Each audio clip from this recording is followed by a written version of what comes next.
예수님. 가톨릭 신앙인이면 가장 많이 부르고 찾는 분입니다.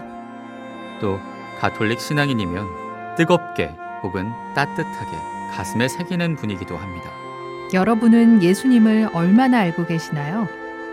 예수님은 또 우리에게 어떻게 오셨고 왜 오셨을까요? 먼저 이름으로 보겠습니다.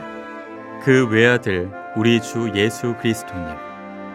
히브리어로 예수는 하느님께서 구원하신다는 뜻입니다. 그리스도는 또 기름 부음 받으니 메시아를 말합니다.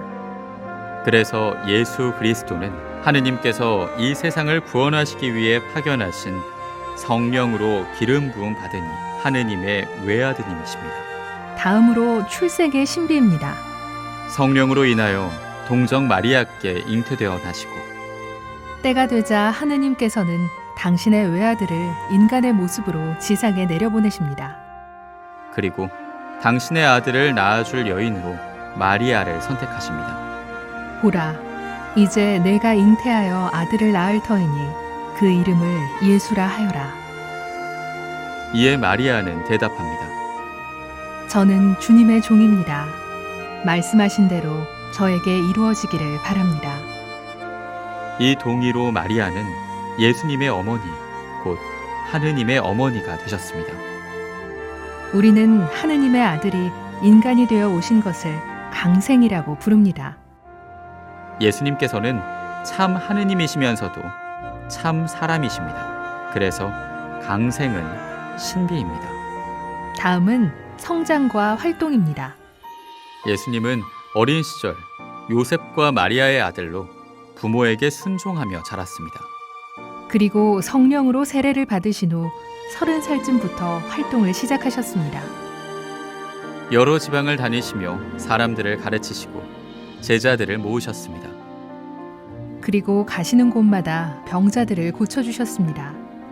시간이 흐를수록 점점 더 많은 사람들이 예수님의 말씀을 듣기 위해 병을 치유받기 위해 몰려들었습니다. 예수님께서는 그 사람들을 보시고 산으로 올라가 말씀을 시작하셨습니다. 세상의 보화가 아니라 하늘에 쌓는 보화에 대한 말씀이었습니다. 또 정직하고 의롭게 살며 원수까지 사랑함으로써 하느님을 닮아갈 것을 요청하셨습니다. 기도와 자선과 단식은 사람들에게 보이기 위한 것이 아니라 하느님을 향한 것임을 기억하라고 하셨습니다. 그리고 하느님께 바치는 기도를 가르쳐 주셨습니다. 주님의 기도였습니다. 다음으로는 그분의 순환과 부활입니다. 본시오 빌라도 통치 아래서 고난을 받으시고 십자가에 못 박혀 돌아가시고 묻히셨으며 저승에 가시어 사흔날에 죽은 이들 가운데서 부활하시고 예수님께서는 십자가 위에서 돌아가시기 전에 다 이루어졌다고 말씀하셨습니다. 예수님께서는 우리를 위해 이 세상에 오셨고 우리를 위해 당신 자신을 온전히 바치셨습니다. 또 우리의 죄 때문에 돌아가셨고 우리를 다시 의롭게 하시려고 부활하셨습니다.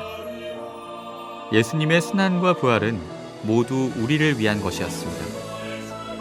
우리의 죄를 짊어지시기 위해 죽음에 맞서 싸우셨고 죽음을 마침내 이겨내심으로써 하느님께로 향하는 빛의 길, 하늘의 문을 우리에게 열어주셨습니다. 이제 우리는 두려워하거나 절망하지 않고 영원한 생명을 향해 하느님 나라를 향해 나아갈 수 있게 됐습니다. 다음으로는 그분의 승천입니다.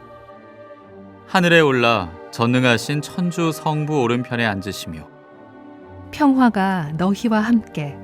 부활하신 예수님께서 제자들 앞에 나타나셨습니다.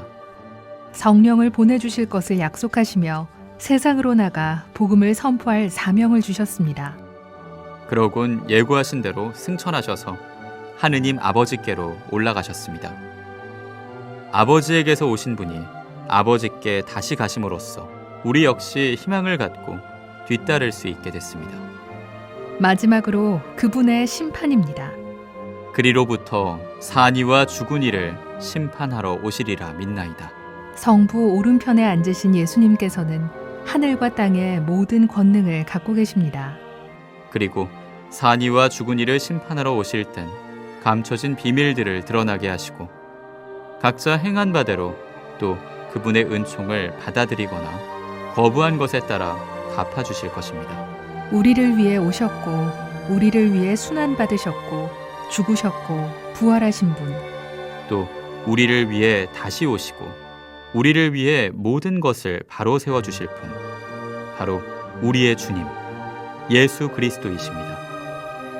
나에게 오는 사람은 결코 배고프지 않을 것이며 나를 믿는 사람은 결코 목마르지 않을 것이다.